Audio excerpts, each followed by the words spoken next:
So our meant to happen tomorrow, but I dialed in here to see if people had old calendar invites and whatnot, and it seems we have a few. But it's great timing. I wanted to throw around an idea and see what you think about it. Mm-hmm. I'm thinking of rebooting our work groups a bit. So we have a curriculum work group, an education work group, specification, conformance. I'm thinking of merging education and curriculum into one. I'm thinking of getting rid of the conformance work group because their work is done. Keeping spec, of course, and perhaps taking this opportunity to have a community process of deciding who leads work groups. In particular, I think education and curriculum merged into one will probably lead to a co-chair between Alexius and Balakrishna for a while. We probably should have a community way of essentially voting in chairs to make sure things are equitable around the world. I bring that up because I just had a call with various parties in China who mentioned to me that it's very important at this point in time that they have ways explicitly to access governance in projects. And not just to be, something where they can sit in calls, but they can also, at their option, put themselves forward to lead teams and so on and so forth. And we don't actually have a process yet for switching chairs on the various committees. So what do you think about that? I think that makes a lot of sense. I think certainly as far as education and curriculum is concerned, I think there's obviously some overlap there. I think what also would be useful to take this sort of opportunity to maybe implement some very lightweight terms of reference as well. Yes. Because I feel that there's always this, what's the best way to put it, sort of pressure to move OpenChain into the more specific, and we've always tried to avoid doing that. And there are some sort of suggestions that things seem to be sort of moving in a few areas in that direction. And I think it'd be quite useful just to have some, even just a couple of paragraphs or something, sort of terms of reference that would help really to set the framework for how these various groups are going to operate. That's a good point. I mean, Mark often brings up the thing that we're meant to do what, not how. Exactly. Yes. Yeah, exactly. And of course, we're facing right now some commercial imperatives where there's a lot of parties getting involved who would like to define what we're up to. And I don't just mean the vendor side. I mean, just in general, a lot of parties would like to tie this down more concrete in a manner because it would fit into their mental models. Yes. But if we do that, we lose markets. Yeah, good point. Terms of reference, excellent. Obviously, I'm going to get cracking on that straight away. We have Andreas Eisenman on the line. Hi, Andreas. I'm not sure if we've had you here before. Hi. Is this your first call? Yeah, this is my first call. So I got the invitation through the other project, and I just wanted to visit and look and see, because I'm here at Vega responsible for the open source thing, and we are still learning in the learning phase. Let's say it that way. Don't worry, we're all there. So I had a very interesting call and a few emails with people in the e-bike sector last week. And it was very interesting. Of course, Bosch has a significant investment in e-bike motors and compute. The entire, I suppose what we traditionally call the electronic bits seem to be supplied by Bosch to several parties. It's very interesting to see this new market opening up because, of course, bike companies, just in general reference, are not those companies which are software forward. We're about to learn a lot, I think, by engaging with that market. Mm-hmm. So, Andreas, what's been happening is we have quite a few work groups in OpenChain. And I was just talking about not only how do we consolidate them, but how do we make them more democratic? Because in the past, in essence, people would stand forward as the chair, and we'd continue indefinitely along those lines. But as a truly global ISO standard, we probably need to have term limits and votes and so on and so forth. Not that it means anyone will be voted out, rather just to have a formal process. So we're tightening up on those areas. And Andreas, if you're new to what we do, Andrew was just talking about how we want to keep a strong focus on the what, the big goal of OpenChain, as opposed to the nuance of how to implement. And the reason that conversation comes up is because we want to work across every industry in the world. And if we start dictating how, we're going to exclude some industries. In fact, we went the opposite direction. In the early versions of the OpenChain specification, we had a little bit too much how. For instance, we explicitly asked that software staff were trained, and some companies pointed out they don't have software staff. So we had to adjust our language. So we're at this interesting moment as we try to make sure the standard works for everyone. Now, what I wanted to bring to the table today is actually an update from China. We have had some interesting developments in China. I just had a long call with Chris from OPPO. OPPO is a board member of OpenChain. The Open Atom Foundation was started last year in China, and this is a very casual way to put it, and they don't frame themselves as such, but you could say it's kind of like a Chinese Linux Foundation, though it is different because it's a government/industry bridge, and it's a little bit government first. Nothing wrong with that, but it's just worth noting that in this sense, it's very aware of politics. And in fact, it's the only foundation in China sanctioned to essentially deal with policy in this space. So it's obviously very important. And they plan to start events and whatnot this year. They've had meetings, but they're planning to do conferences. And we had a great dual meeting with them about 3 weeks ago, where they gave OpenChain an hour to do our work group meeting, and then they continued with their own meeting. It's a good opportunity for us to work with them. They were very blunt and explained to OPPO the weaknesses they perceived in OpenChain. Particularly, they perceived a weakness with regards business modeling. And just very simply here, they want us to explicitly spell out the benefits to user companies and the market space vendors will be operating in and why. And I guess until this date, we haven't done that because we sort of implicitly assumed that people knew or they had their own plan. But obviously, with something like Open Atom, they need to have documents presented to other agencies explaining what's going on here. A similar bit of feedback came from CESI, which is the Chinese agency, government agency, making holistic open source policy for China. And CESI is, of course, very keen to work together and very amenable to it. But again, they really want to know what the business models are so that they can accurately represent them to the other agencies in China. So clearly it's time for a few white papers and whatnot. And beyond the fact that China is 1.4 billion people, substantial amount of our supply chain is there. So we want to make sure those things are in order.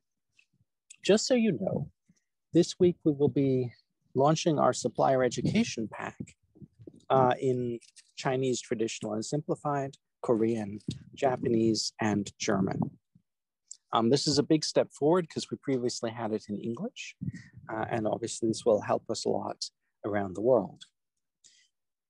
What I did want to throw open to the floor, and you can go away and come back on this, is what other materials would you find useful to have translated?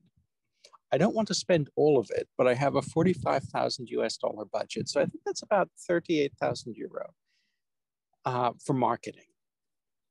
And for official documentation and whatnot around OpenChain, I can definitely invest in translations that might suit you if you're a user company or a service provider.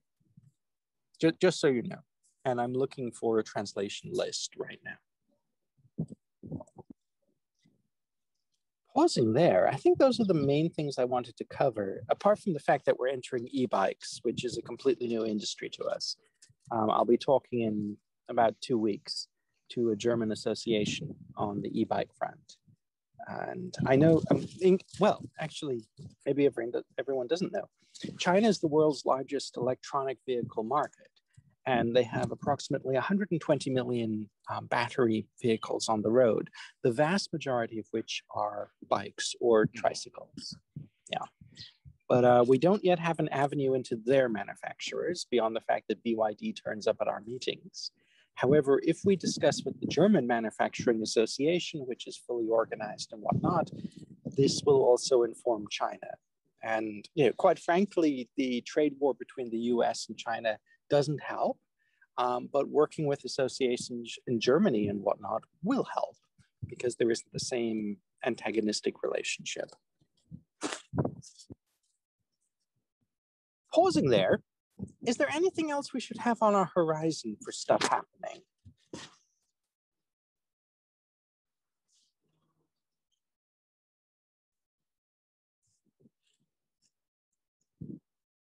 If the answer is no, that's fantastic, that's fine.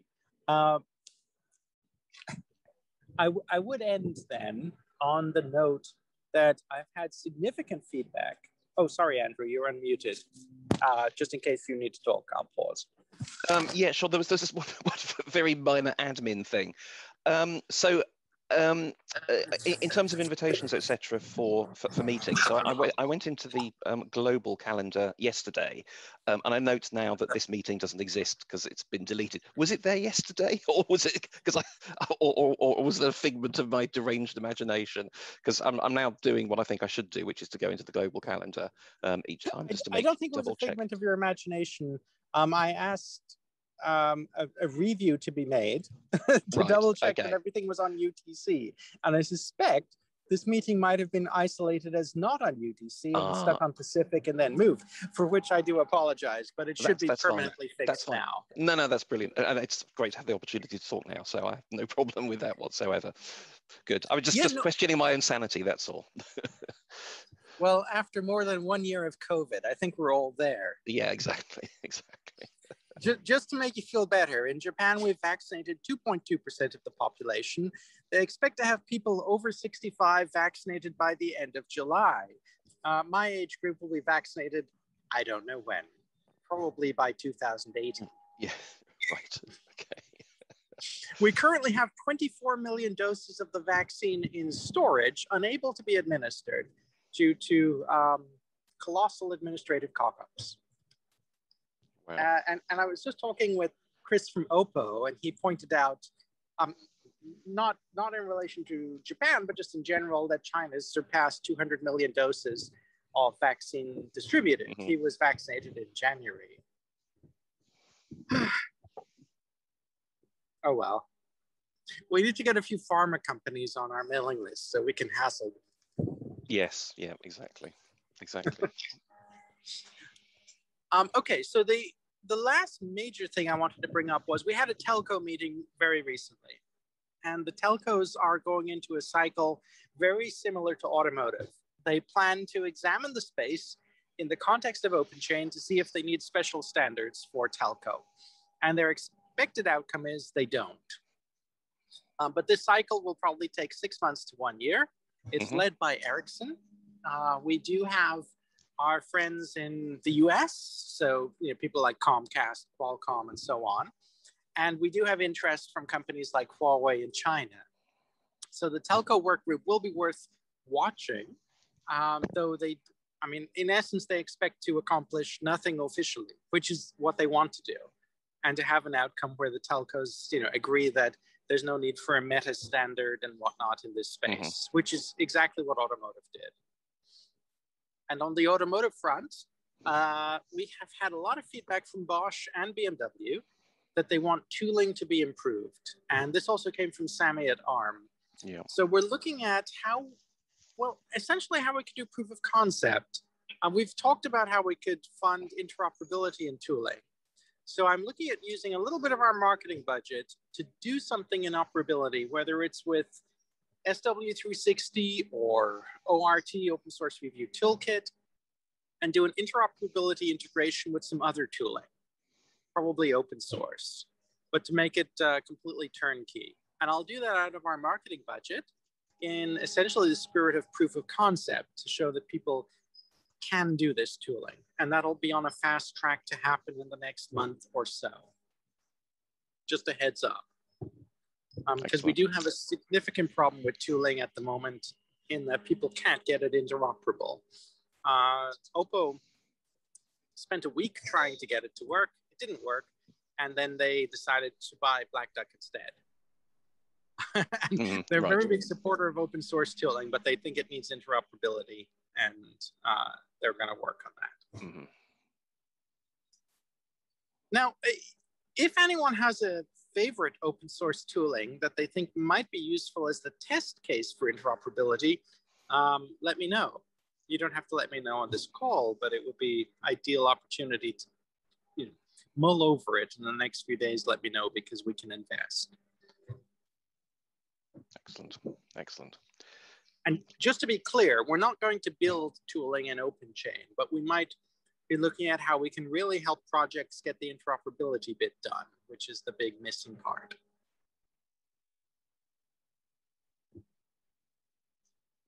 Right. We've rocketed through a bit of a schedule today. Is there any other business? Just one other thing you might be interested in. I'm in discussions with a number of universities at the moment with a view to sketching out a potential course curriculum for a module that can be used in a software engineering or computer science master's degree, and just focused on compliance engineering, because I think we all have a problem at the moment in terms of finding people with the appropriate skill sets to handle this sort of work. And I think currently, if you talk to the universities about it, they tend to think, well, this is a legal problem. And my response is, no, it's an engineering problem. We need to have more software engineers who are aware of these particular issues. So that's starting to gain some traction. And what ultimately, I want to do is to get a group of interested people to put a module together. So essentially, it can be unified amongst any university that's interested in taking up the course. So it's very early stages yet, but I'm happy to socialize that a bit further once this plan has got a little bit further down the line. Oh, that's fantastic. And naturally, count me in if there's anything I can do to support it. Yeah, fantastic. We've had some inklings of increased academic engagement as well in, for instance, Taiwan, where the government agency that covers open source and tends to host events like Cost Cup or similar has been paying attention for a while. So, it's happening around the world, and it's timely that it's happening in the UK. Yeah, well, this is, the universities we're talking about, they're in 3 different countries at the moment. They're sort of all European countries, but obviously we'd be very keen to cast the net and, get anyone from any country involved. Brilliant. Thanks, Andrew. Okay. And is there any other business on your side, or shall we wrap a little bit early and give everyone 40 minutes back in their day? Okay, so to wrap then, we're going to look at consolidation of the work groups and introduce a democratic process for electing and maintaining chairs. We're going to increase our engagement with various entities in China to ensure the representation that they've said they need. Namely, the government agency CESI needs to understand that the standard is truly international in a manner they can add to their reports. And the Open Source Foundation, the sole one sanctioned by the Chinese government, OpenAtom, wants to understand the business use cases and collaborate with us with an eye to ensuring that OpenChain is truly international and not biased towards any continent in particular. We're going to obviously work on the academic side, as Andrew pointed out, and various other little things as we go along. If anyone has some good ideas about the tooling side, what could be made interoperable, just shoot me an email and we'll probably discuss that more tomorrow. thank you, everyone, and have a lovely day, especially, have a safe day. Fantastic. Thanks, Shane. Thanks, everyone. You well. Thank you. We are transitioning here to the second part of the work team call on the 11th of May. Morning, Shane. Good morning. My goodness, Andrew, it's awfully early there, isn't it? Like 7 or something. Yeah, I've been up for a little while. Why so early? Well, I mean, work, obviously. Not sure if people will bounce around today. Let's see. If not, we'll... Yeah. There's Cal.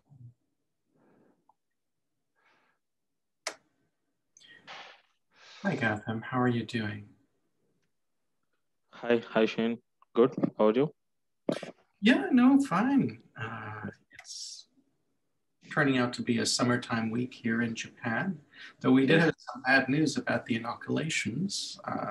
They don't expect to have the elderly population inoculated before the end of July. It looks like my generation will probably be much later than that. How are things going in India right now? Is the situation? Yeah, so governments started the vaccination from 18 plus. So that is been that's a good news. But there is a demand for the vaccination actually. Yeah. So people are asked to register for the vaccination, and the dates are getting postponed for the registration actually. So that is happening. I guess they will cover by end of September or October at least 50 lakhs of people. So that is the kind of understanding as of now. Yeah. I've been speaking with the OpenChain board members over the last few days, and the feedback is that none of the board members in Japan believe they'll be able to travel this year, even if the vaccine is out. Company policy will prevent travel. I had similar feedback from our friends in China. While inside China, face-to-face meetings are fine, just like in Taiwan. International travel is still restricted. Linux Foundation currently plans to have the Open Source Summit, I believe in September in Seattle, which might be a chance for some of our community to get together. But when it comes to other events like the Open Compliance Summit, which happens in December, we're looking at doing it virtually because entering Japan might still be problematic. Long story short, it looks like OpenChain will be virtual mostly until 2022.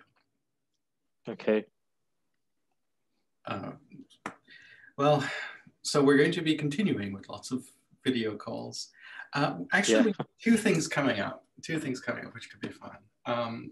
We're going to have in June, basically two little events.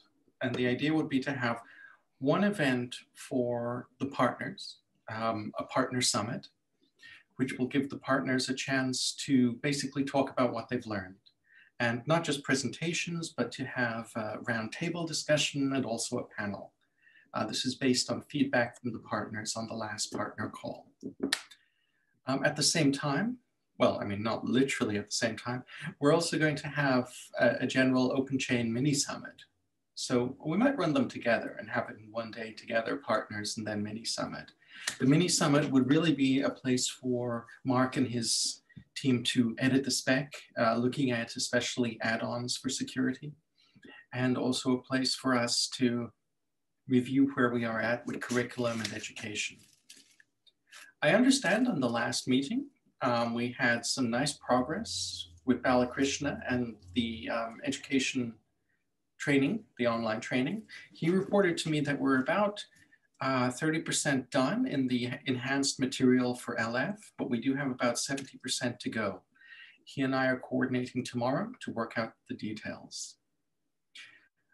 And when it comes to other things that we have right now, I've had feedback from the board and the partners on three things. One, people want more white papers or best practice case studies to help guide things. For instance, I had a request to do a best practices case study on cloud providers. Companies like Google and Facebook and so on are talking with cloud companies, but a lot of our current reference material doesn't explicitly reference the cloud, and they'd like to see that addressed.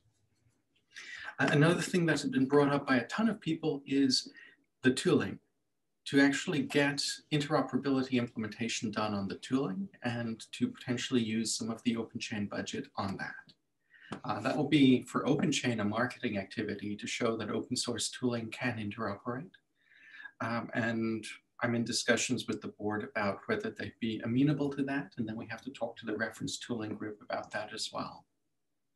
This would be different to the ACT project, which actually focuses on improving tools. What we're talking about here is explicitly doing an interoperability item between two of the different tools to show integration possibilities.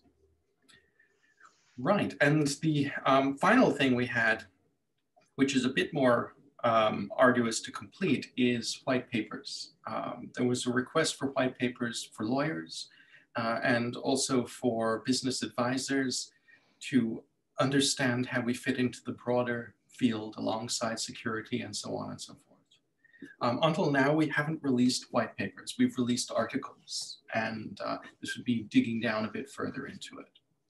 So if anyone can assist with items like the best practices case studies as we try to illustrate different markets and different companies, that's great.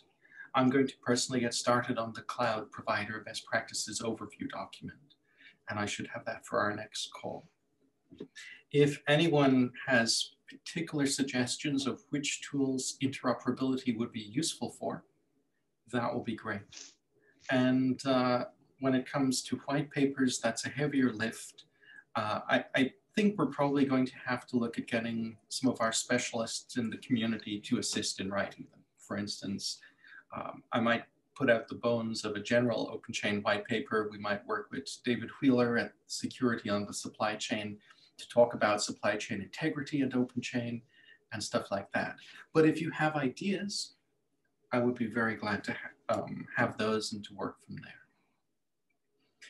Just pausing there to see where everyone is at, how is OpenChain working for you? Are we missing things? Is there something we should get fixed in a hurry? I mention that because we have translations coming out this week for the supplier education pack. Japanese, Korean, Chinese, German. But other people have suggested that we need more translations. Is there something we should put on the urgent list and get done? And so on and so forth.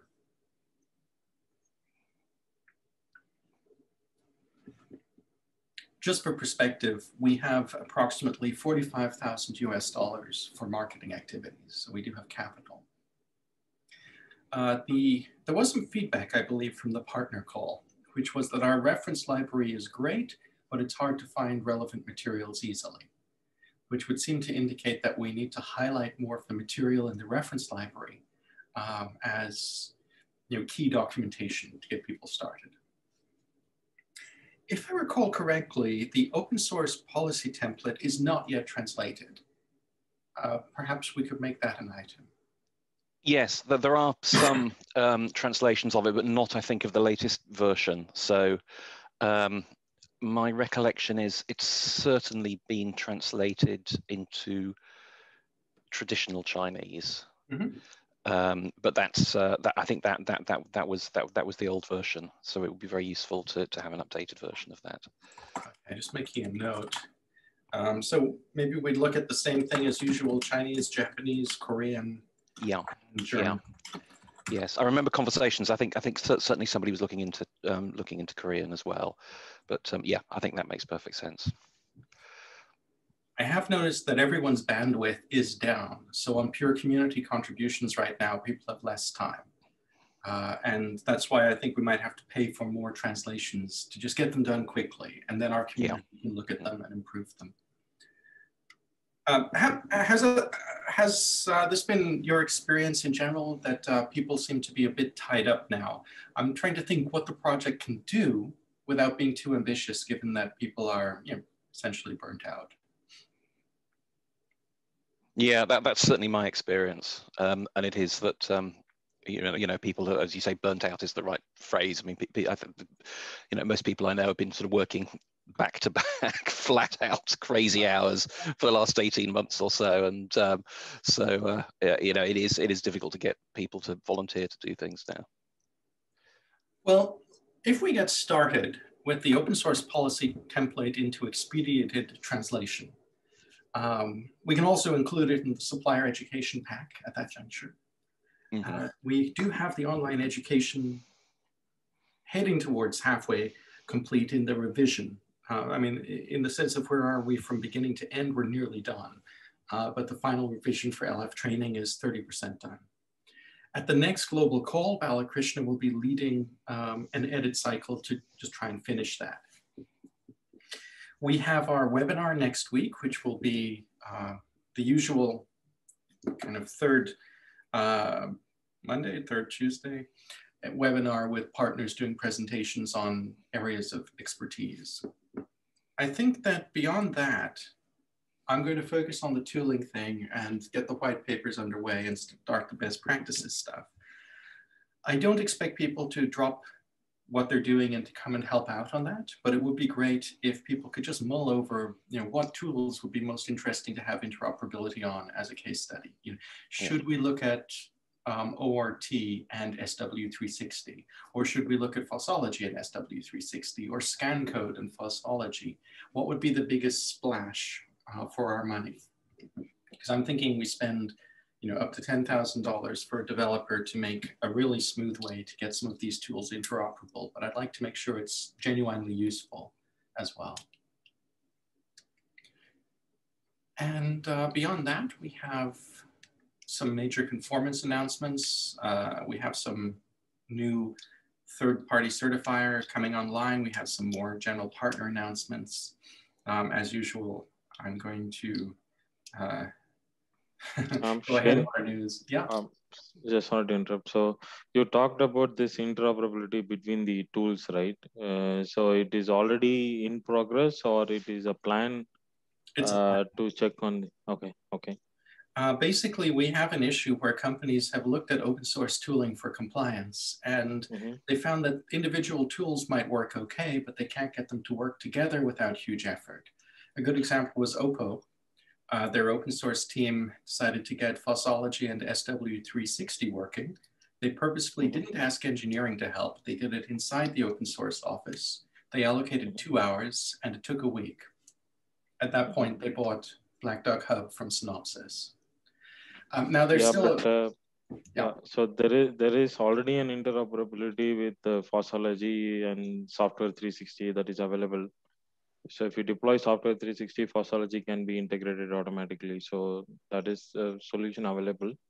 But in terms of this interoperability, I guess this OSS review toolkit from Here Technologies, right? They have already integrated many tools like from analyzer, from binary analyzer, then to scan code, then integrated some fossologies, the copyright detection.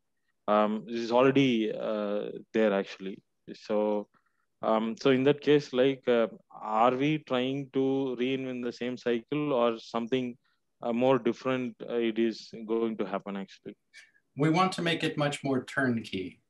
So right now it takes people a while to get things set up, and there are presumptions in the setup process. So what we want is essentially that a company can download a scanning tool and a software catalog and double-click start. And we're still a long way from that. So if we can do that as a demonstration, then we'll probably be able to get funding to make all the tools turnkey, because everyone wants a diversity of choice. ORT is popular in automotive and gaining a lot of traction. So the open source review toolkit is a huge candidate for future development. And there is an open question, not for us in terms of generally for OpenChain, but for the bigger community. Should we focus mostly on ORT in the future, or should we also focus on updating fossology and SW360 in the future? You know, do we need to shift our focus? The answer right now is we have experts in both, but we probably need to, you know, think very carefully about what needs funding, what's most useful for the market, and how can we get it to them. Yeah, so see, one kind of issue or concern related to fossology is like it runs through the regular expressions into the files, and it tries to figure out the outcome, and it is kind of a more manual effort in determining the component name. Okay. uh, there are some ways of doing this in a different perspective, that if you are thinking like why can't we advance fossology, so then in that case then it should have some kind of a knowledge base in the backend in order to make it competitive with the commercial tools. Like if you take a Synopsys a black duck tool, then now this Flexera's new Revenera, right, which is a FlexNet code inside. So all these kind of tools have already set up a backend of knowledge base which ranges from 1 TB to 2 TB of information they have actually. So they are getting paid because of the database. Okay, so I just scan a code, it gives the compliance artifacts with the kind of 40 to 50 percentage of automated way of getting bill of materials from the database is like reducing the manual effort on doing a review, right? So in terms of advancing fossology, the missing point is like it is not having a knowledge base in the backend, and the mechanism of bringing out information by matching the code from the knowledge base, that is what is missing. So maybe this is the direction that also we need to see actually how it can be advanced in terms of making it more competitive in front of the proprietary tools or commercial tools actually. And we can probably pull some funding out of the ACT project to work on these development milestones. So in that sense, we need to make a list of development milestones and be ready to share it with the project with budget. And I think that should be quick. Yeah. Okay. Right. Is there any other business today, or shall we move forward with those as our action items? Sounds good to me. Alrighty. Everyone, depending on where you are, coffee, breakfast, lunch, dinner, please have a lovely day, and thank you for your time. So, thanks, Shane. Thanks, everyone. Take care now. Bye-bye. Thank you. Bye.